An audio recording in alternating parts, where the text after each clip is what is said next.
बरवाला कांड किसकी देन है? राष्ट्रीय समाज सेवा समिति की, सतलोक आश्रम मैनेजमेंट हरियाणा की, इन कोऑर्डिनेटरों की, गुरुदेव के परिवार की। सारी की सारी व्यवस्था तो ये संभाल रहे थे।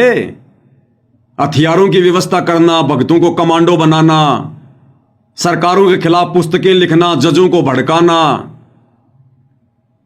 सारी व्यवस्था तो ये कर रहे थे। इन्हीं लोगों के कारण भक्तों की और प्रशासन की झड़प हुई, 6 भक्तों की मौत हुई और मुकदमा लगा सतगुरु रामपाल जी पर। सतगुरु रामपाल जी ने मारा है। सतगुरु रामपाल जी ने तुम्हें आदेश दिया था कि पुलिस वालों को आश्रम में मत आने दो, या मैं तारीख पर नहीं जाऊंगा, तुम कमांडो बन जाओ, हाथों में हथियार ले लो। अरे जिस भगवान ने पिछले 35 वर्षों से इन हाथों से कुकर्म छुड़वाकर दान करना सिखाया, इन हाथों को सामने वाले के सामने आदीनी से जोड़ना सिखाया, इन हाथों में सुमरणी पकड़ाकर मंत्र करना सिखाया, वो भगवान बरवाला कांड में तुम्हें उस कव्य जैसे काले काले कपड़े पहनाकर, हाथों में 6-6 फुट के डंडे देकर, बंदूकें देकर तुम्हारे को कमांडो बनाएगा, तुम्हें लड़ाकू बनाएगा, तुम्हें गुंडा और मवाली जो है वो बनवाएगा। सारा का सारा षड्यंत्र गुरुदेव के परिवार का, इन हत्याओं का जिम्मेदार गुरुदेव का परिवार, ये कोऑर्डिनेटर। और इनको अपनी गलती का जरा भी इनको मलाल नहीं है। अरे नाक रगड़ के माफी मांग लेनी चाहिए थी, नाक रगड़ रगड़ के, और कोर्ट में जाकर सरेंडर कर देना चाहिए था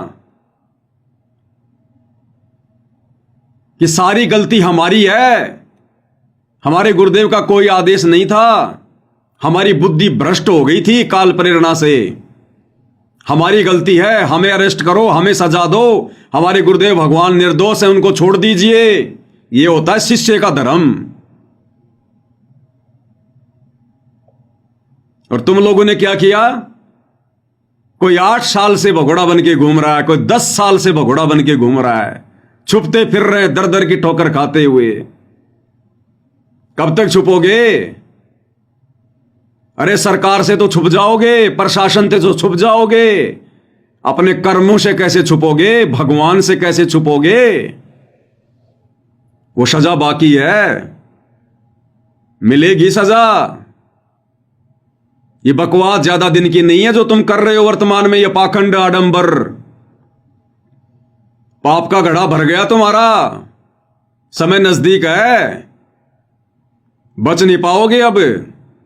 बहुत दिन हो गए तुम्हें काल की गुलामी करते हुए, सतगुरु के दिल पर चोट करते हुए। अब ये परमात्मा, अब ये खरा खरा काम करेगा, खरा खरा काम। ये लास्ट था, लास्ट। अगर तुम्हारा आचरण सुधर जाता, अगर तुम अपनी गलतियों की माफी मांग लेते, और ये जो आश्रम तुमने खोले हैं, यदि इनको राजनीति का और मनोरंजन का अड्डा ना बनाकर अगर भक्ति का इनको सेंटर बना लेते, तो हो सकता है परमात्मा दया कर देते। लेकिन तुम्हारे अंदर तो राग, द्वेष, ईर्ष्या, लड़ाई झगड़ा, भक्तों को तुम जान से मारने का प्रयास करते हो। तुम्हारी शर्म खा गया काल, शर्म। जानवर से भी गए गुजरे हो गए तुम, गुंडे मवालियों से भी गए गुजरे, और उम्मीद कर रहे हो कि सतगुरु हमारे पास आएंगे। अब तुम्हारे रिटायरमेंट होने का समय आ गया, रिटायरमेंट होने का। यह परमात्मा समदृष्टि है। अभी तक तुमने केवल इनका प्यार प्यार देखा है, प्यार प्यार। अभी इनका जो रिजल्ट आएगा, इनका जो जजमेंट आएगा, वो देखना। हल्के में ले लिया सतगुरु को, हल्के में। वेदों में लिखा है कि वो परमात्मा जब पृथ्वी पर आता है, मनुष्य के बच्चे के रूप में प्रकट होता है, एक सामान्य व्यक्ति की भूमिका करता है, लीला करता है, मित्र की तरह व्यवहार करता है, और मित्र की तरह व्यवहार करने के चलते उसके आसपास रहने वाले उसको अपना मित्र मान लेते हैं, अपने जैसा मानुष मान लेते हैं, और गलतियों पर गलतियां करते हैं। तो तुमने हल्के में ले लिया सतगुरु को। ये वही परमात्मा है जिसने त्रेता युग में हिरण्याकुश की छाती फाड़ी थी, जिसने त्रेता में रावण की नाभि में तीर मार के उसको मौत की नींद सुलाया था, द्वापर में कंस का वध किया था, और समय समय पर श्रृंगार करता रहता है यह परमात्मा। अभी तक तुमने केवल इनका सौम्य रूप देखा, सौम्य रूप, सादा रूप, सरल रूप। क्योंकि जब जब यह परमात्मा धरती पर तत्वदर्शी संत की भूमिका में आता है, एक संत की भूमिका में आता है, उस समय यह परमात्मा संत के अनुसार ही व्यवहार करता है। अन्यथा उनके फॉलोवर भी वैसा ही व्यवहार करेंगे जैसा वो संत करेगा।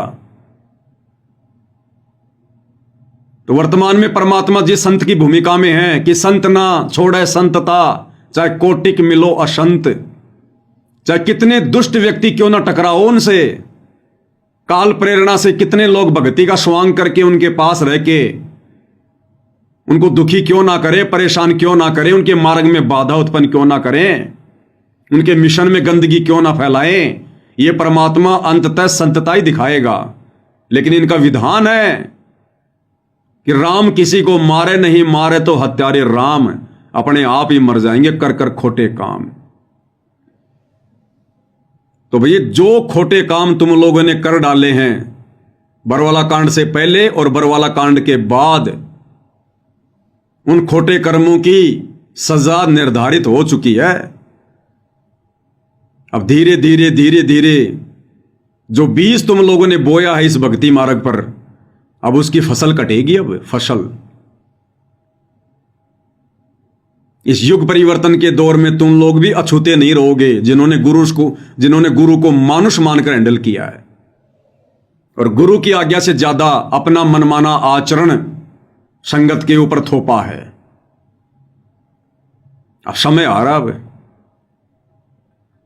तो ऐसे नहीं आने वाला है परमात्मा। और ये नादान संगत अगर संभल सकती है तो संभल जाए। देखो इन मुख्य मुख्य लोगों का तो हो गया बेड़ा गर्क, इनको तो कोई माफी नहीं है, ना इस जन्म में माफी है ना अन्य किसी जन्म में इनको माफी है। ये कलयुग की बिचली पीढ़ी तो इन्होंने बर्बाद कर दी, अनमोल मनुष्य जन्म इन्होंने बर्बाद कर दिया गुरु को मानुष मानकर। तो ये जो मुख्य मुख्य लोग हैं ना, जिनमें गुरुदेव के बेटा बेटी भाई बंधु रिश्तेदार, ये कोऑर्डिनेटर, आश्रम संचालक, ये वर्ल्ड कोऑर्डिनेटर, बड़े बड़े सेवादार, ये जितने भी लोग हैं, ये 150, इन्होंने तो अपनी भक्ति और जीवन कर लिया बर्बाद। लेकिन संगत को फिलहाल मौका है, कब तक? जब तक गुरुदेव भगवान हिसार जेल से बाहर नहीं आते हैं। और ये जानबूझकर गुरुदेव ने आज अपनी जमानत कैंसिल करवाकर इस नादान संगत को एक मौका दिया है, और ये लास्ट मौका है, अंतिम मौका है। ये संभल सको तो संभल लेना, इसके बाद मौका नहीं मिलेगा। उसके बाद तुमने जो बीज बोया है इस भक्ति मार्ग पर, जैसी तुमने मर्यादा निभाई है, जैसा तुमने गुरु को मानकर भक्ति की है, वैसा ही परिणाम मिलेगा, वैसा ही। तो तुम्हें 2-2.5 साल का मौका और मिल रहा है, 2-2.5 साल का। संभल सको तो संभल जाना संगत वालों, अन्यथा तुम्हारी दुर्गति करवा के छोड़ेंगे ये लोग, दुर्गति। तुम्हें ना घर का ना घाट का, धोबी का कुत्ता बना के छोड़ेंगे, धोबी का कुत्ता। तुम्हें हर प्रकार से इन लोगों ने बर्बाद कर दिया, हर प्रकार से। तुम्हारी भक्ति इन्होंने बर्बाद करवा दी, मर्यादा इन्होंने खंडित करवा दी, दान का इन्होंने दुरुपयोग करवा दिया, तुम्हें दर दर का भिखारी बना के छोड़ दिया, दर दर का भिखारी। तुम्हारे पास भक्ति की छींट भी नहीं है, मर्यादा सबकी खंडित है, गुरु जी का आशीर्वाद नहीं है। ये थोड़ी बहुत बैटरी जो तुमने चार्ज कर रखी है, थोड़े बहुत दिन मर्यादा में रह के भक्ति करके, कब तक चलेगी? गुरु के मार्ग में अंधे होकर चलने वालों की बैटरी भी जल्दी डिस्चार्ज होती है। तो दास तो भैया निवेदन कर सकता है, प्रार्थना कर सकता है, विनती कर सकता है। ये दास आज जो वचन बोल रहा है ना, ये तुम्हें कड़वे लग रहे होंगे, लेकिन परमात्मा कहते हैं जेता मीठा बोल ही तेता संत ना होए। और खरी खरी बाता कहे संत कहावे सोए। ये मीठी मीठी गोलियां खिलाकर अपना स्वार्थ सिद्ध करना, ये सतलोक आश्रम मैनेजमेंट वालों का धर्म है, सत्सेवकों का नहीं है। यहां जो बातें कहते हैं खरी खरी कहते हैं, चाहे साध संगति वाले हो चाहे सतलोक आश्रम वाले हो। हमें तुम्हारे से कोई स्वार्थ नहीं है। इस दास ने कोई संत नहीं बनना, कोई बाबा नहीं बनना, कोई आश्रम नहीं खोलना। ये दास किसी के आराम के टुकड़ों पे नहीं पड़ता, किसी के दान धर्म पे नहीं पड़ता। ये दास केवल अपनी जिम्मेदारी निभा रहा है गुरु की गैर हाजिरी में, अपनी सेवा। और जो भी है खरी खरी कहेंगे और खरी खरी कहते आए हैं, उसके लिए जेल भी जाना पड़ा, झूठे मुकदमे भी झेल रहे हैं, मार पिटाई भी खाई है, और आगे भी नौबत आई तो सहन करेंगे। लेकिन सतगुरु ने जिस मार्ग पर चलना सिखा दिया उसी पर चलेंगे, क्योंकि रेलगाड़ी या तो चलती नहीं, और चलती है तो पटरी पे चलती है। रेलगाड़ी के लिए तुम जितनी मर्जी जीटी रोड बना दो, नहीं चलेगी जब तक उसको पटरी नहीं मिलेगी। तो सत्सेवक भाई बहन अगर चलेंगे तो अपने गुरु के वचन पर चलेंगे, मर्यादाओं पर ही चलेंगे, अन्यथा पैर रोप के वहीं खड़े हो जाएंगे। दो नाव की सवारी करने का शौक नहीं हमारे को, तुम आश्रम वालों की तरह आंख बंद करके भेड़ चाल में चलने का ये फॉर्मूला गुरुदेव ने हमें नहीं बताया। तो लास्ट एंड फाइनल तुम लोगों को चेतावनी है, ये लास्ट एंड फाइनल। सुधर जाओ, संभल जाओ। इन काल प्रेरित सतलोक आश्रम वालों का जितना जल्दी साथ छोड़ दोगे तुम्हारे हित में, तुम्हारे भले में। अन्यथा तुम्हारे द्वारा दिया गया दान आने वाले समय में तुम्हारे शरीर पर कांटों की तरह चुभेगा, कांटों की तरह। अकाल मौत, घर घर में झगड़ा, लड़ाई, राग द्वेष, हॉस्पिटलों में सड़ोगे, हॉस्पिटलों में। ये तुम्हें परमात्मा का विधान बता रहा हूं, कोई शराब नहीं दे रहा। मेरी औकात नहीं है किसी को शराब देने की, और ना मैं इतना मूर्ख हूं जो अपनी भक्ति बर्बाद करूंगा 2 कोटि के जीवों को शराब देके। तुम्हें शराब देके मुझे क्या मिलेगा? तुम्हें भगवान का विधान बता रहा हूं कि जो अपने गुरु जी को खून के आंसू रुलाते हैं, अपनी उल्टी हरकतों के चलते, मनमाने आचरण के चलते, पाखंड के चलते, भेड़ चाल के चलते, जिन बातन से गुरु दुख पावे उन बातों को दूर भगावे। अरे ज्ञान गंगा पुस्तक बांटने के अलावा एक भी वो कर्म बता दो जो 2014 बरवाला कांड के बाद तुम लोगों ने सतगुरु को खुश करने के लिए किया हो, मर्यादा वाला किया हो, भक्ति बढ़ाने वाला किया हो। एक कर्म बता दो ज्ञान प्रचार के अलावा। तुम्हारे सारे घटिया कर्म, उल्टे कर्म, ज्ञान विरुद्ध कर्म, काल प्रेरित कर्म, तुम लोगों ने सतगुरु को खून के आंसू रुलाए।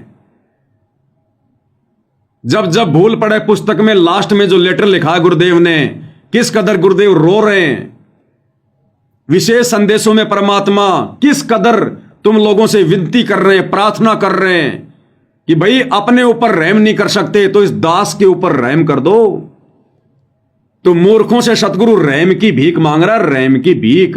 अरे मर जाओ डूब कर नालायको। क्या मुंह दिखाओगे सतगुरु को आने के बाद? तुम लोगों से तो नकली संतों की संगत लाख गुना अच्छी है। भेड़ चाल में नहीं चलती, देखा देखी में नहीं चलती, भले उनके पास भक्ति नहीं है। तो ये लास्ट एंड फाइनल वार्निंग है तुम लोगों को सतगुरुदेव भगवान की तरफ से। इसलिए आज उन्होंने जानबूझकर इस नादान संगत को मौका देते हुए अपनी जमानत रद्द करवाई है, कैंसिल करवाई है। ये अपनी मर्जी का मालिक है, किसी जज के दबाव में नहीं बैठा। जेल की 4 दीवारियां इसको कैद नहीं रख सकती। लेकिन तुम्हें यह बात समझ में नहीं आएगी क्योंकि तुम गुरु को मानुष मानते हो, और जो गुरु को मानुष मानता है उसके हृदय में यह बात नहीं समाती। तो भाई विनती कर सकते हैं, बस प्रार्थना कर सकते हैं, इससे ज्यादा कुछ नहीं। सतगुरु वही चाहता है जो उन्होंने अपने सत्संगों में हमें बताया, समझाया अरे सतगुरुदेव भगवान ने सत्संग किस लिए सुनाए थे? किस दिन के लिए सुनाए थे? भेड़चाल में चलने के लिए? तुम आश्रम वालों ने तो सतगुरु के सत्संगों को बोरे में पैक करके खूंटी पे टांग दिया अचार डालने के लिए। सुने कभी सत्संग? तुमने ध्यान से विचार किया कभी? सत्संग सुनना अलग चीज बताई गुरुदेव ने, और सत्संगों को समझना मुख्य चीज है। क्या बताया परमात्मा ने? उस ताऊ की कहानी। दो भाई थे, छोटे भाई की मृत्यु हो गई। छोटे भाई के जो बच्चे थे उनको उनकी माताजी ने कहा कि बच्चों, तुम्हारे पिताजी मर गए, तुम अभी छोटे हो, तुम्हें अभी व्यापार काम धंधे की नॉलेज नहीं है, तुम ऐसा करो अपने ताऊ जी के पास जाओ, और ये मेरे पास में तुम्हारे पिताजी के समय के रखे हुए कुछ लाल हैं। लाल लाल एक चमकदार एक पत्थर जैसा होता है, जैसे बच्चे बचपन में जो खेला करते थे, वो गोलियां वगैरह, कांच की गोलियां जिनको क्या बोलते हैं, कंचे वगैरह, वैसा एक चमकदार होता है एक पत्थर लाल। उसकी कीमत गुरुजी ने बताई करोड़ों में। तो बच्चों की मां ने कहा कि तुम्हारे पिताजी के समय के मेरे पास ये कुछ लाल रखे हैं, ये लाल ले जाओ, पैसे तो है नहीं, ये ताऊ जी को दे देना और ताऊ जी के साथ में काम धंधे में हिस्सा कर लो। दोनों बच्चे वो लेकर लाल, माता की आज्ञा लेकर ताऊ जी के पास चले गए। ताऊ जी से जाकर सारी घटना बताई और कहा कि हमारी मां ने ये लाल दिए ताऊ जी।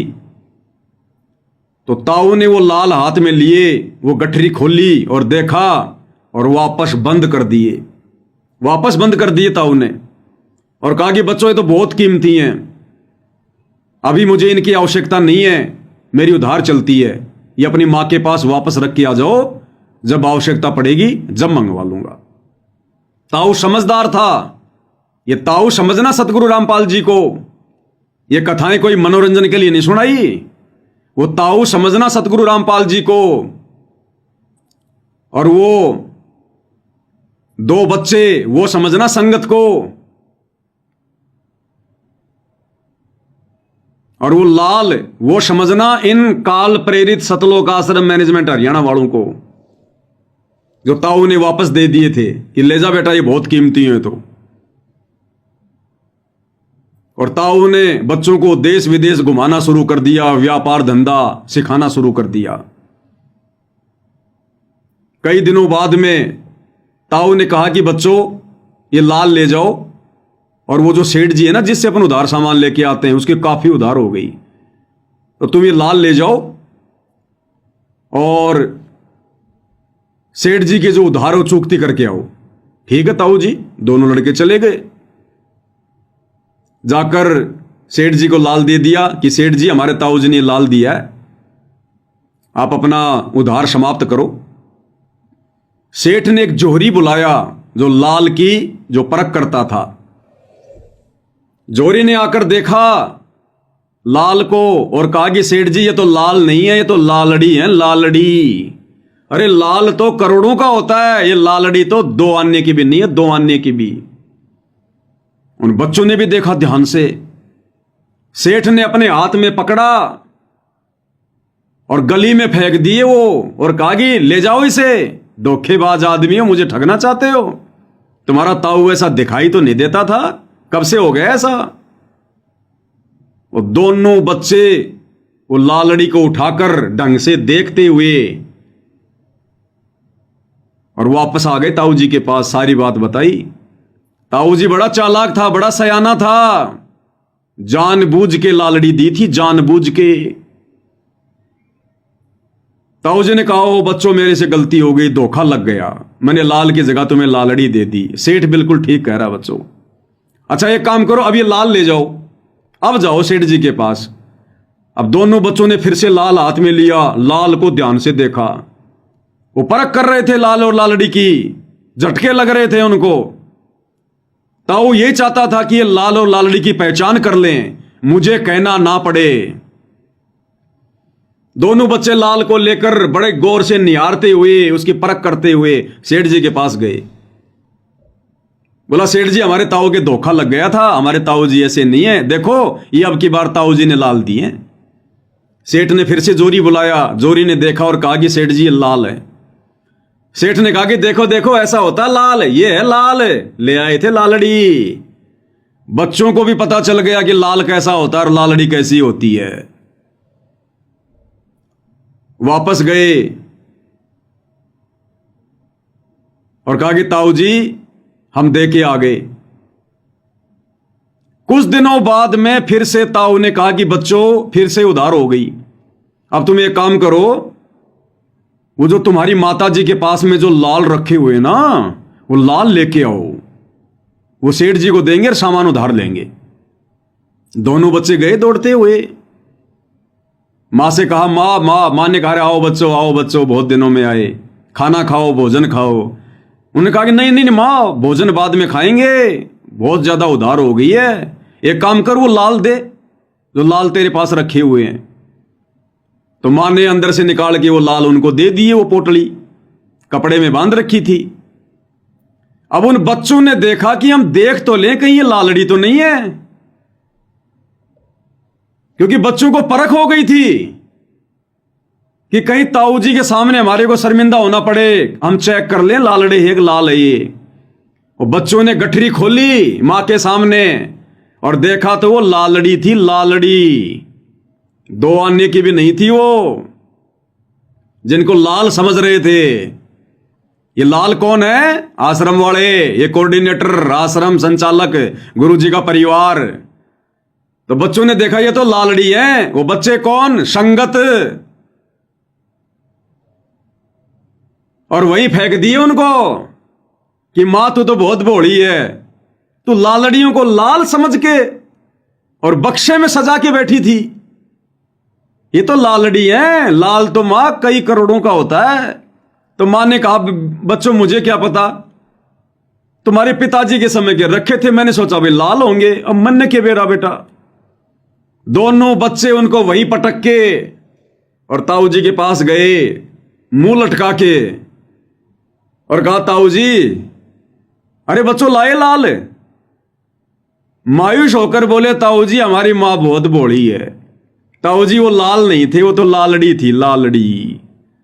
तो ताऊ ने कहा कि बच्चों ये उस दिन भी लालड़ी थी जिस दिन तुम मेरे पास लेके आए थे शुरू में, ये उस दिन भी लालड़ी थी। अगर मैं कह देता उस दिन कि ये लाल नहीं ये लालड़ी है, अगर गुरुजी कह दे संगत को कि ये मेरा परिवार भगत नहीं है, ये तो काल के दूत हैं, मेरे मार्ग को बर्बाद करने के लिए काल प्रेरणा से भगत बनने का ढोंग कर रहे हैं। अगर ताऊ कह देता कि बच्चों ये लाल नहीं लालड़ी, तो ताऊ ने कहा कि तुम उस दिन नाराज हो जाते और तुम्हारी मां भी दुख मानती कि मेरा जो पति है वो मेरे सिर पर नहीं है, इसलिए हमारे लाल को भी लालड़ी बता रहा है। बच्चों आज तुमने खुद ही परख कर ली, मुझे बोलना नहीं पड़ा। तो इसी प्रकार सतगुरु रामपाल जी भगवान चाहते हैं कि ये नादान संगत मेरे ज्ञान को आधार बनाकर और अपनी आंखों से अपने इन गुरु भाइयों के, आश्रम वालों के, कोऑर्डिनेटरों के, गुरु जी के बेटा बेटी भाई बंधु रिश्तेदारों के कुक्रम देखकर, ये राजनीतियां देखकर, स्टेडियम देखकर, जाटों की धर्मशाला देखकर, गुंडों की सीबीआई जांच देखकर, जाटों का आरक्षण देखकर, अयोध्या का भंडारा देखकर, परशुराम की जयंती देखकर, सिरसा में नकली कबीर जयंती देखकर और दुनिया भर का ये अन्नपूर्णा के तहत पाखंड आडंबर, ये सारे मनवस घटिया भक्ति विरुद्ध कुकर्मों को देखकर गुरुदेव भगवान सोच रहे हैं कि ये नादान संगत खुद ही फैसला कर ले तो ठीक है कि संगत में लाल कौन है और लालड़ी कौन है, ये आश्रम वाले कौन है और साथ संगति वाले कौन है, मुझे कहना ना पड़े। इसलिए गुरुदेव भगवान ने समय दिया संगत को बरवाला कांड के बाद, लेकिन ये नादान संगत उन दोनों भाइयों से भी गई गुजरी। अरे उन बच्चों ने तो एक ही झटके में लाल और लालड़ी की पहचान कर ली। इस नादान संगत को तो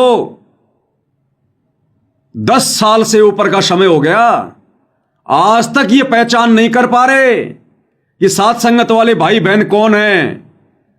और ये शतलोक आश्रम वाले कौन है, लाल कौन है, लालड़ी कौन है, गुरु नहीं बताना चाहता। अगर गुरु कह दे कि आश्रम वाले काल प्रेरित हैं, बच्चों ये भगत नहीं है,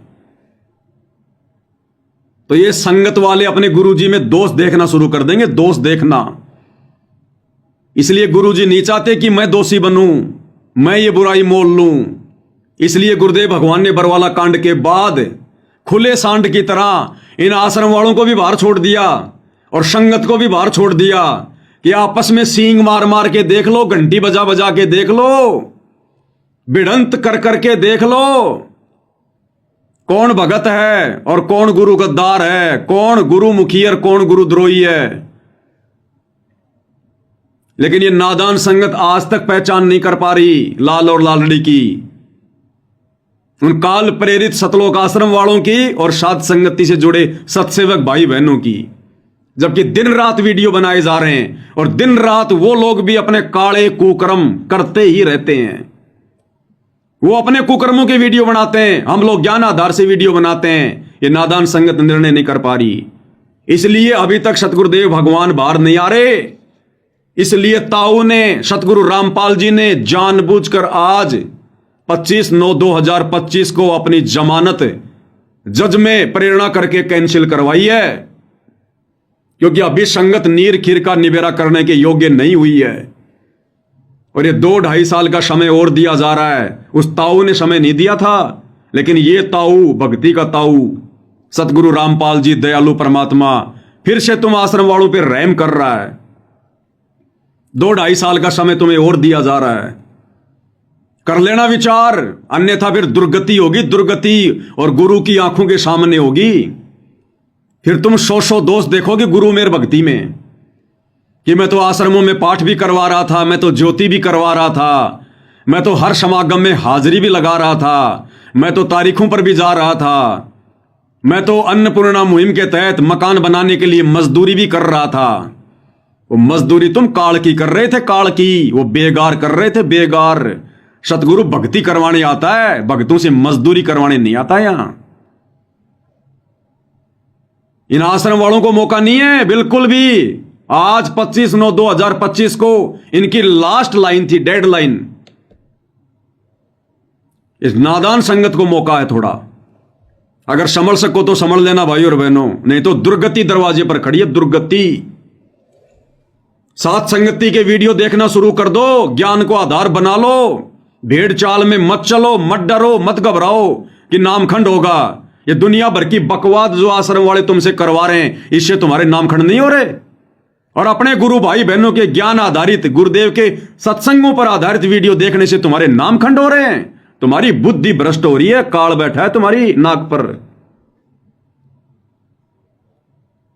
तो हाथ जोड़ के विनती कर सकते हैं, प्रार्थना कर सकते हैं, क्योंकि हम सत्सेवक, तुम आश्रम वाले नादान भाई बहनों को अपना सगे भाई बहन से भी ज्यादा बढ़ के मानते हैं। ये आश्रम वाले नहीं मानते, सिवाय तुम्हें भेड़ बकरियों के अलावा, एक मजदूर के अलावा। इसलिए निस्वार्थ भाव से, क्योंकि तुम हमें कोई ज्योति का पैसा नहीं दे रहे, कोई पाठ का पैसा नहीं दे रहे, 10वें अंश का पैसा नहीं दे रहे, और ना हमारे को तुम्हारी भीख चाहिए, उसके बावजूद भी हम तुम लोगों को समझाने के लिए वीडियो बनाते हैं, तुम लोगों को समझाने के लिए जेल जा रहे हैं, मुकदमे झेल रहे हैं, मार पिटाई झेल रहे हैं, गालियां झेल रहे हैं इन आश्रम वालों की, और फिर भी तुम्हारी आंखें बंद है, तुम पहचान नहीं कर पा रहे सतगुरु का असली मार्ग, असली मिशन कहां से चल रहा है। गुरुद्रोही कौन है, गुरुमुखी कौन है। सतगुरु तो लाख बार कहेगा परीक्षा चल रही है, जैसी जेल में जाकर प्रार्थना करोगे वैसा ही जवाब देगा। बाहर संगत है, बाहर ये पवनदास है, और वीडियो बन रहे दिन रात। तुम्हारी आंखें फूटी पड़ी हैं क्या? अब क्या सतगुरु तुम्हारी आंखों में सूरमा डालेगा क्या? तब जाके तुम्हें दिखाई देगा। ये मोतियाबिंद का ऑपरेशन कर लो साथ संगति की वीडियो देखकर, नहीं तो दुर्गति दरवाजे पर खड़ी है आश्रम वालों, दुर्गति दरवाजे पर। सतगुरु ये पाखंड देखने नहीं आता, पाखंड करवाने नहीं आता। तो विनती कर रहे हैं और विनती कर सकते हैं, इससे ज्यादा हमारे पास चारा नहीं है। ये मार पिटाई करना, लड़ाई झगड़ा करना, गुंडे मवालियों वाली हरकत करना, मुकदमेबाजी करना, ये तो इन सतलोक आश्रम वालों के घटिया कर्म है, सतसेवकों के नहीं है। हम तो अंत तक उसी मार्ग पर चलेंगे जो मार्ग गुरुदेव भगवान ने दिखाया है। तो विनती कर सकते हैं, प्रार्थना कर सकते हैं, इससे ज्यादा हमारे हाथ में कुछ नहीं है। बाकी तुम्हारे कर्म, क्योंकि सकल पदार्थ है जगमाही, कर्महीन नर पावत नाही। अब आज के संदेशे के बाद में कोई कर्महीन, कोई कर्म ठोक भगत होगा जो 5 मिनट बैठकर विचार नहीं करेगा। और अगर सच्चे हृदय से गुरु जी से अरदास करके कि हे दीनदयाल, हे गुरुदेव भगवान, बात तो बिल्कुल सही है, काम तो इन आश्रम वालों के द्वारा सारे मर्यादा तोड़वाने वाले हो रहे हैं, ये परमेश्वर दास का मार्गदर्शन करो, मुझ तुच्छ बुद्धि पर दया करो, हे मालिक मुझे सच्चाई से अवगत करवाओ। अगर सच्चे हृदय से, सच्ची नीयत से, नीर खीर का निवेरा करने की दृष्टि से अगर गुरुदेव भगवान के पास में 5 मिनट बैठकर भी चिंतन करोगे, अरदास करोगे, परमात्मा तुम्हें रास्ता दिखाएगा। और देखना शुरू कर दो सत्संगति की वीडियो। तुम अपने सतगुरु के गुलाम हो, सतगुरु के कलयुगी परिवार के गुलाम नहीं हो, इन कोऑर्डिनेटरों के गुलाम नहीं हो। अरे हम सत्सेवक भी तुम्हारे सामने, ना किसी आश्रम में जाते, ना किसी फर्जी नामदान सेंटर पर जाते, ना कहीं नाम शुद्ध करवाते, ना किसी को ज्योति और पाठ देते। इनको पात्रों के हाथों में ज्योति और पाठ का पैसा नहीं देते, इनके पीले पर्चों पर नहीं चलते, इनके घटिया कुकर्मों पर नहीं चलते, और ज्ञान को आधार बनाकर घर बैठकर मर्यादाओं में रहकर गुरु को परमेश्वर मानकर भक्ति कर रहे हैं। और तुम लोगों से लाख गुना ज्यादा इस भक्ति मार्ग पर आत्मिक शांति अगर किसी को है तो हम सत्सेवकों को है। अगर गुरुदेव भगवान की छप्पड़ फाड़ दया किसी पर है तो हम सत्सेवकों पर है।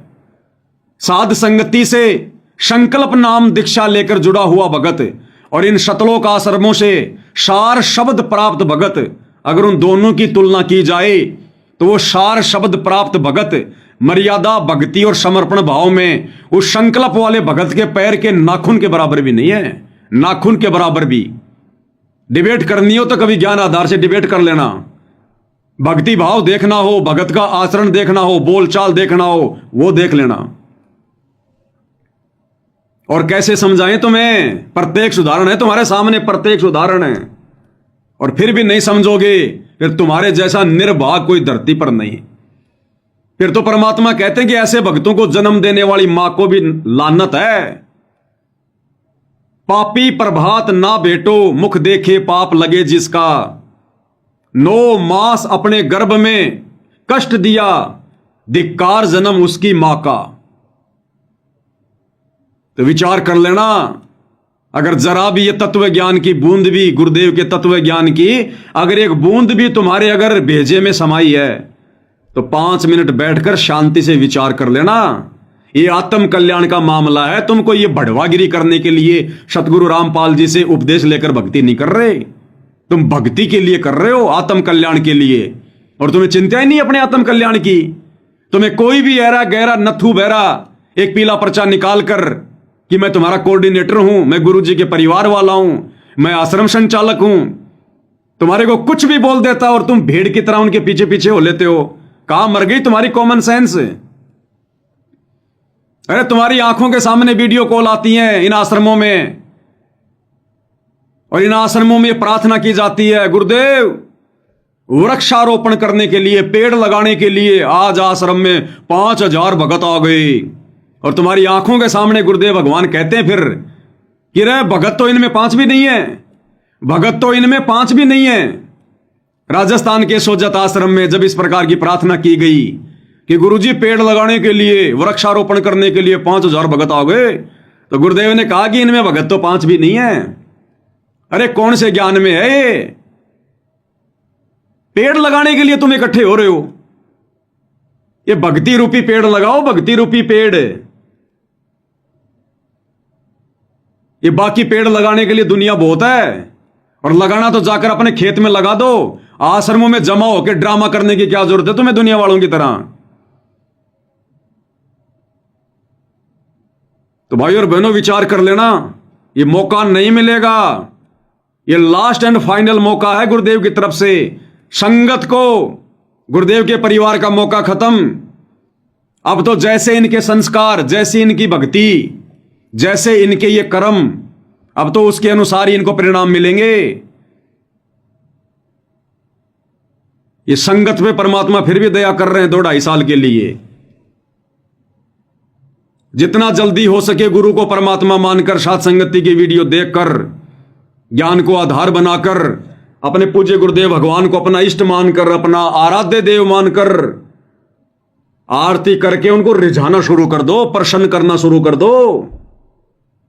चवर करो श्रद्धा से गुरुदेव के ऊपर, चवर परमेश्वर मानकर, परमात्मा मानकर भोग लगाओ, भोग। भिखारी नहीं हो तुम। परमात्मा ने तुम्हारे कोई कमी छोड़ रखी है क्या, जो एक पाप का अन्न खा रहे हो बिना भोग लगाए? उस अन्नदेव की आरती से बात नहीं बनेगी, भोग की आरती करनी पड़ेगी जो नित्य नियम पुस्तक में लिखी हुई है। आज लग्या साहिब को भोग दीन के टुकड़े पानी का, तब तुम्हारे पाप भस्म होंगे, तुम्हें सद्बुद्धि आएगी। तो विचार कर लेना भाई और बहनों, विचार कर लेना, नहीं रोगे आने वाले समय में। अरे तुम्हें तो खुश होना चाहिए, अपने गुरुदेव का 100 बार शुक्रिया अदा करना चाहिए कि हे गुरुदेव, आपने हम गधों को समझाने के लिए आपने कैसे इस पवन दास को सद्बुद्धि दे के खड़ा कर दिया। ये परमात्मा, हम तो जेरे कुएं में पड़े हुए थे, हम तो आपके ज्ञान की छींट के आसपास भी नहीं थे। इस आपकी आत्मा ने आपके आशीर्वाद से वीडियो बना बना के हमें जगा दिया, हमें भक्ति मार्ग पर भगत बना दिया, हमें मर्यादित भगत बना दिया। तुम्हें तो शुक्रिया अदा करना चाहिए, और तुम कर रहे हो नफरत, तुम कर रहे हो ईर्ष्या। तो परमेश्वर की आत्माओं के साथ ईर्ष्या करने वाले को क्या प्रसाद मिलेगा? ये तो तुम्हारे ये कर्म डिसाइड करेंगे फिर आने वाले समय में। तो भाई और बहनों, आज पूज्य गुरुदेव भगवान की उस रद्द हो चुकी जमानत को लेकर दास को गुरुदेव ने प्रेरणा की। दास ने अपने विचार ज्ञान आधार से आप जियों के समक्ष प्रस्तुत कर दिए हैं। समय समय पर करता रहूंगा जब तक गुरुदेव भगवान दास के साथ में है, गुरुदेव का आशीर्वाद जब तक दास के साथ में है।